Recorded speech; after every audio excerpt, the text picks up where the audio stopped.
What if we moved all humans to live on the moon? Imagine a day, not far in the future, when humanity collectively awakens to a single, unifying purpose. Not a declaration of war or a new political treaty, but a decision far more radical, far more profound. The decision to leave Earth behind.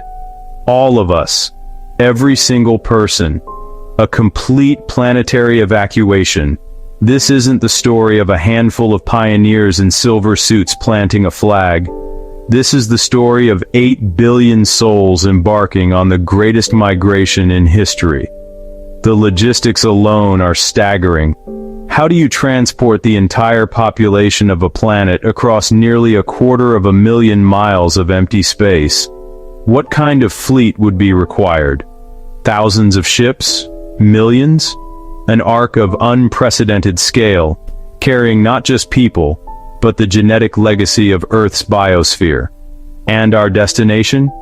Sprawling, self-sustaining cities built beneath the lunar surface, shielded from the harsh radiation and extreme temperatures of space. Habitats carved from rock and regolith, sealed against the vacuum. A new world built from scratch, where every single element, from the air we breathe to the water we drink, must be meticulously engineered and endlessly recycled. This move would force us to answer the most fundamental questions of our existence. How would we govern ourselves in this new society? When national borders are meaningless and survival is a shared, daily challenge, what new forms of organization would emerge? What would our economy look like when the primary goal isn't profit, but the continuation of the species? And what about life itself? How would our bodies adapt to living in 1/6 of Earth's gravity? Would our bones weaken? Our muscles atrophy over generations? How would we grow food for billions in vast subterranean farms, where sunlight is a simulated luxury? Every meal would be a triumph of science, a testament to a closed-loop system where nothing is wasted. The very air in our lungs would be a manufactured resource, scrubbed and replenished in a delicate, life-sustaining cycle. A single catastrophic failure in these systems wouldn't just be an inconvenience, it would be an extinction-level event. Beyond the technical challenges lies a deeper, more philosophical question. What would it mean to look up and see our old home, the pale blue dot, hanging in the black sky like a distant memory? To be a species entirely divorced from the world that birthed us? This thought experiment isn't just about technology and survival. It's about what it means to be human when humanity's home is no longer Earth. Join us as we explore this monumental undertaking, step by step. We'll examine the science, the sociology, and the sheer audacity of moving humanity to the moon. What if we moved all humans to live on the moon? The reasons for such a radical idea are growing more urgent by the day. Here on Earth, our resources are dwindling under the pressure of a rising global population. The delicate balance of our climate is accelerating towards a point of no return, manifesting in catastrophic weather and ecological collapse. Our cities are overcrowded, our politics fractured by competition over what remains. In the face of this, the dream of a new beginning becomes a compelling, almost necessary, alternative. And the moon, our silent celestial neighbor, offers just that. It is a vast, untouched world, a blank canvas awaiting a new design for living. Its surface holds immense promise, not just in open land, but in a wealth of raw materials. There are deposits of rare earth metals, essential for our technology, and vast reserves of water ice locked in the permanent shadows of polar craters. This water is the key. It can be split into breathable air and rocket fuel. The lunar soil is also rich in helium-3, a potential fuel for clean fusion energy that could power our new civilization for millennia. We would have the chance to build our infrastructure from scratch, creating sustainable, closed-loop systems and societies designed for resilience from their very foundation. But this migration isn't a magical solution. It is arguably the most monumental technical and social challenge our species has ever conceived. The engineering feats required are staggering. We would need to construct habitats capable of shielding billions from deadly cosmic radiation and micrometeoroid impacts. We'd have to perfect closed-loop life support systems, recycling every drop of water and every breath of air. And we would need to establish a robust industrial base on the moon itself, learning to live off the land in the most extreme environment imaginable. Beyond the technology, the social questions are profound. How would we govern this new world? How do we ensure that the mistakes of our past, inequality, conflict, and exploitation, are not simply carried with us across the void? Not everyone would move at once. Migration would happen in waves. Scientists, engineers, doctors, builders, then families. Transport would rely on huge rockets, lunar cargo ships, and orbital transfer stations. One big question remains: who gets to go first? And how do we keep society stable during this massive transition?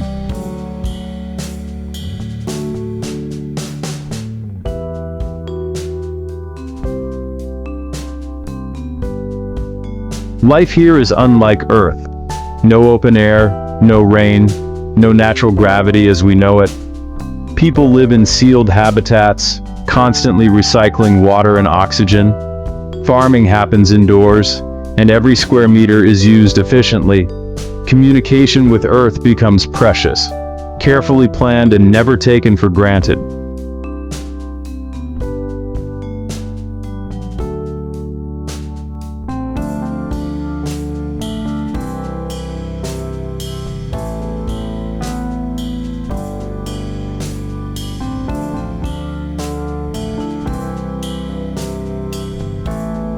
Food comes from technology. Vertical farms, hydroponic systems, and even lab-grown proteins. Waste is recycled into fertilizer and water. At first, supplies from Earth would still be necessary, but the long-term goal is complete self-sufficiency.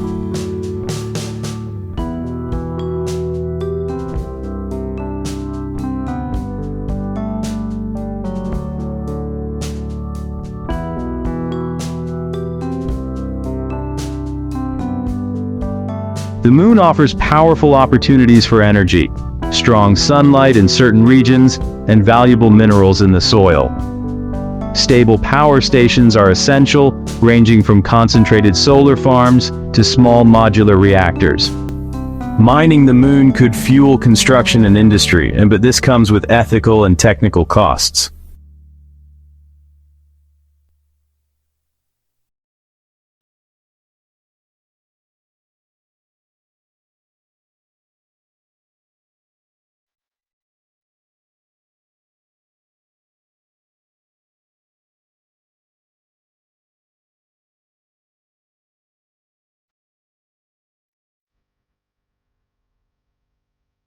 Health will be a challenge. Low gravity weakens muscles and bones, while radiation exposure adds risks. Mental health also matters when living in isolation. Education will adapt, teaching space-related skills. Jobs shift too. Space engineers, indoor farmers, specialized doctors, and lunar infrastructure builders.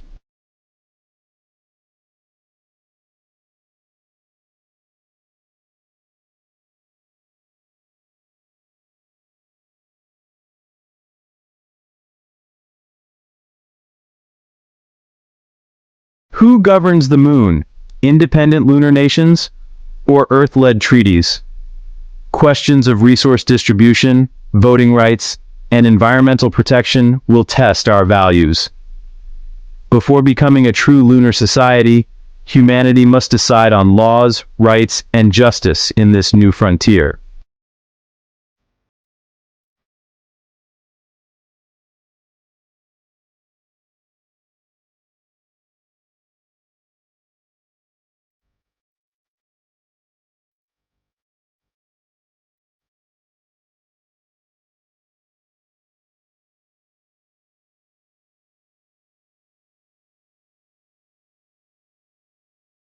What happens to Earth if millions leave? Some ecosystems might recover, pressure on resources could ease, but new challenges arise, shifting economies, labor shortages, and social upheaval. Earth won't vanish, but it will transform dramatically.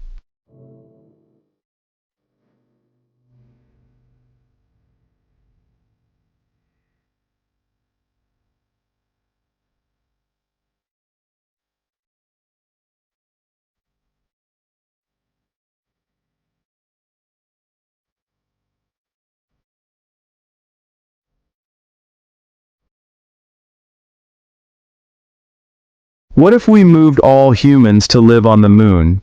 Imagine it. Not as a distant science fiction fantasy, but as a concrete reality. A future where every city, every nation, every last one of us has packed up and relocated to our silent, gray neighbor. The technical hurdles once thought insurmountable have been conquered. We've learned to build vast, pressurized habitats shielded from the lethal radiation of space. We've mastered the art of extracting water from polar ice and oxygen from lunar regolith. Our engineers have designed closed-loop life support systems that recycle every drop of water, every molecule of air, with near-perfect efficiency. Giant solar arrays, sprawling across the plains of the Mare Imbrium, provide limitless energy, while underground hydroponic farms grow the food that sustains our 8 billion transplanted souls. Living on the moon may one day be technically possible, but above all, it's a human decision. The how has been solved, but the why remains the most profound and unsettling question. Why would we undertake such a monumental exodus? Are we driven by the noble spirit of exploration, the innate human desire to see what lies beyond the next hill, the next planet? Is this the ultimate expression of our species' ambition, a testament to our ingenuity and our refusal to be confined to a single world? Or is the truth far more somber? Are we seeking a new home, or are we simply running from the problems we created back on our old one? Look back at that distant blue marble. It's a beautiful, haunting sight from up here, but it's also a crime scene. Did we leave behind a world ravaged by our own hands? A planet choked by pollution, its climate thrown into chaos, its resources plundered to the point of collapse? Did we flee the consequences of our wars, our divisions, our insatiable consumption? In this scenario, our lunar colony isn't a monument to our greatness, but a self-imposed exile, a lifeboat for a species that scuttled its own ship.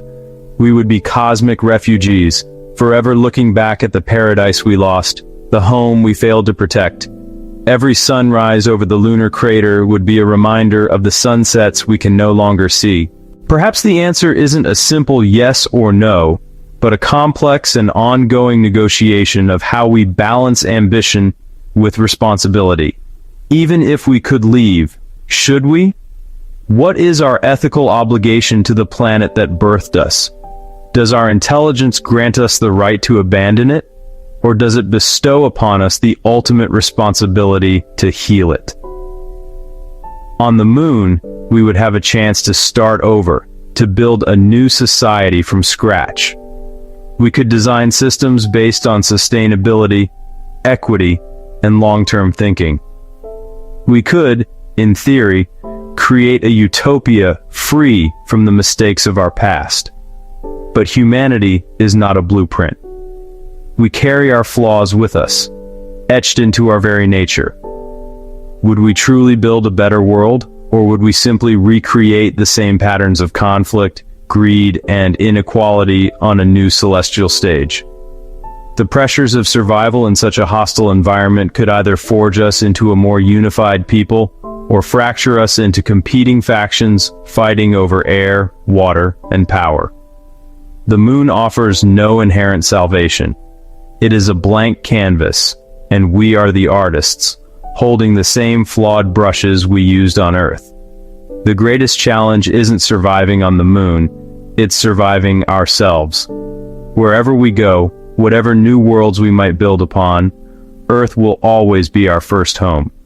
It is the source of every myth, the setting of every story, the cradle of our biology. To leave it behind entirely would be to sever a fundamental part of our identity. The choice to stay or to leave, to fix or to flee, ultimately reflects the values we want to live by. It forces us to confront who we are and who we want to become. Do we value preservation or expansion? Do we prioritize our past or our future? The dream of the moon is a powerful one, but perhaps its greatest value isn't as a destination, but as a mirror. By looking up and imagining our future there, we are forced to look down and reconsider our present here. So, let's close with this thought, a question that cuts to the heart of it all. Share your opinion in the comments. If you had the chance, if the ticket was in your hand, would you really move to the moon? And more importantly, why?